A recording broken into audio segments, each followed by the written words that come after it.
দক্ষিণ কলকাতা জুড়ে অধিনায়ক অভিষেক পোস্টার। আগামী 23শে মার্চ তৃণমূলের সোশ্যাল মিডিয়া সেলের বৈঠকের আগেই পড়ল অধিনায়ক অভিষেক পোস্টার। 26এর ভোটের সেনাপতি অভিষেক বন্দ্যোপাধ্যায়, তারই প্রস্তুতি হয়ে গেল ঘাসফুল শিবিরে, জল্পনা তুঙ্গে রাজনৈতিক মহলে। অধিনায়ক অভিষেক পোস্টার, একেবারে পোস্টার ঘিরে ছয়লাভ যাদবপুরে। দক্ষিণ কলকাতা জুড়ে অধিনায়ক অভিষেক পোস্টার। আগামী 23শে মার্চ তৃণমূলের সোশ্যাল মিডিয়া সেলের বৈঠক এবং সেই বৈঠকের আগেই অধিনায়ক অভিষেক পোস্টার পড়ল দক্ষিণ কলকাতা জুড়ে।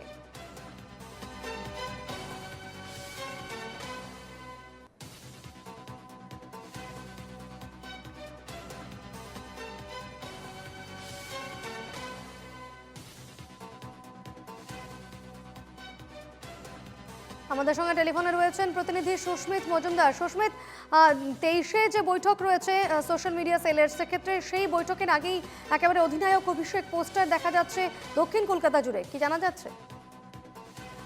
দেখো, একেবারে যাদবপুর গাঙ্গুলি বাগান এলাকা, অর্থাৎ যাদবপুর, পুরো যাদবপুর এরিয়া জুড়েই ফ্যাম ফর টিএমসি বড় বড় পোস্টার যেমন রয়েছে, সেখানে মমতা বন্দ্যোপাধ্যায়ের ছবি, অভিষেক বন্দ্যোপাধ্যায়ের ছবি রয়েছে, এবং একই সঙ্গে অধিনায়ক অভিষেক ফ্যাম ফর টিএমসি এই পতাকা কিন্তু পুরো যাদবপুর এরিয়া জুড়ে হলুদ রঙের পতাকা পুরো যাদবপুর এরিয়া জুড়ে লাগানো হয়েছে।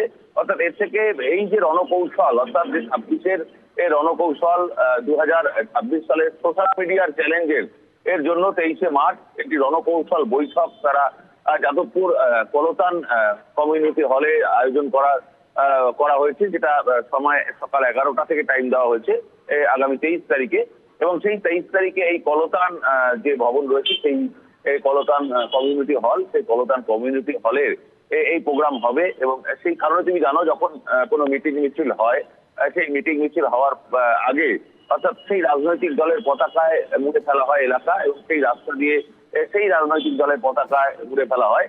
কিন্তু এখানে দেখা যাচ্ছে একদম একটা ভিন্ন চরিত্র। এখানে কোনো ওরকম তৃণমূলের পতাকা বা অভিষেকের ছবি বা মমতা ব্যানার্জির ছবি বা এরকম ধরনের কিছু নেই। এখানে শুধুমাত্র সেই পতাকায় লেখা রয়েছে অধিনায়ক অভিষেক এবং ফ্যাম ফর টিএমসি। অর্থাৎ এই পোস্টার বা এই পতাকা নিয়ে স্বাভাবিকভাবেই কিন্তু দ্বন্দ্ব রয়েছে। কে বা কারা এই পোস্টার লাগিয়েছে এখনো পর্যন্ত সম্পূর্ণ বিষয়টা স্পষ্ট নয়।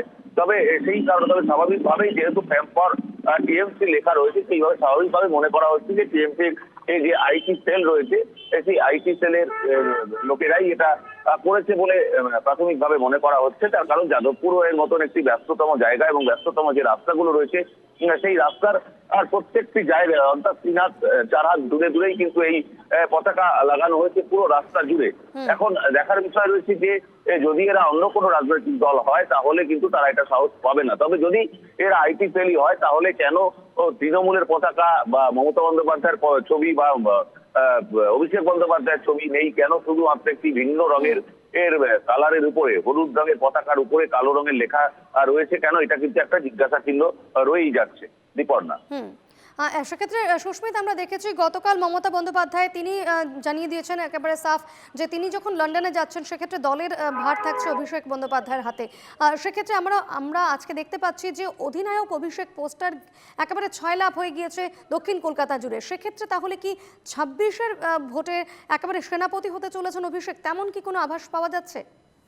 দেখা একেবারে প্রাথমিকভাবে কিন্তু রাজনৈতিক মহল এমনটাই মনে করছেন যে এই রণকৌশল যে লেখা রয়েছে সোশ্যাল মিডিয়া চ্যালেঞ্জের রণকৌশল বৈঠক, কিন্তু এটি 2026-এর রণকৌশলের একটি পাঠ বলা যেতে পারে। তার কারণ মমতা বন্দ্যোপাধ্যায় যে লন্ডন যাচ্ছেন এবং তারপর যখন তিনি যাচ্ছেন, সেই যাওয়ার সময় দায়িত্বভার থাকছেন সুব্রত বক্সী এবং অভিষেক বন্দ্যোপাধ্যায় এর দুজনের উপরে। অর্থাৎ পরোক্ষভাবে কিন্তু বলা যেতে পারে সেই অভিষেক বন্দ্যোপাধ্যায় কিন্তু রাস টেনে ধরবেন, অর্থাৎ হাল ধরবেন অভিষেক বন্দ্যোপাধ্যায়। আর সেই কারণে এই মুহূর্তে দাঁড়িয়ে যে এই অভিষেকের নামে অধিনায়ক অভিষেক, ক্যাপ্টেন অভিষেক যে পোস্টার করেছে, অভিষেকের নামে যে পতাকা লাগানো হয়েছে, স্বাভাবিকভাবেই মনে করা হচ্ছে যে মমতা বন্দ্যোপাধ্যায় অবশ্যই এদিকে নজর থাকবে। ধন্যবাদ সুস্মিত।